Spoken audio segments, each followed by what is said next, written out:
अस्सलाम वालेकुम मोहतरम सामाईन। एक मरतबा का जिक्र है कि जब हज़रत इब्राहीम अलैहिस्सलाम हिजरत करके शाम को चले तो उनकी बीवी भी सफ़र में आपके साथ थी। रास्ते में किसी जालिम बादशाह की बस्ती आई। इस कम बख्त से किसी ने जा कहा कि तेरी मुमलिकत में एक औरत बड़ी खूबसूरत आई है।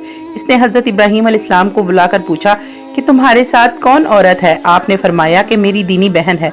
बीवी इसलिए ना बताया कि वो शौहर जानकर इनको कत्ल करवा देता। जब वहां से लौट कर आए तो हजरत सारा से कहा कि देखो मेरी बात झूठी साबित मत कर देना, वैसे तुम मेरी दीनी बहन ही हो। फिर इसने जब हजरत सारा को अपने दरबार में हाजिर करवाया, जब उनको मालूम हुआ कि उसकी नीयत बुरी है, उन्होंने वजू किया और नमाज पढ़ी, दुआ की कि ए अल्लाह, मैं तेरे पैगंबर पर ईमान रखने वाली और हमेशा आबरू बचाने वाली हूँ। ए अल्लाह, तू मुझ पर इस काफिर का जोर ना चलने देना। फिर जैसे ही उसने हाथ लगाने की कोशिश की वो अंधा हो गया और उसकी हालत बहुत ज्यादा खराब होने लगी।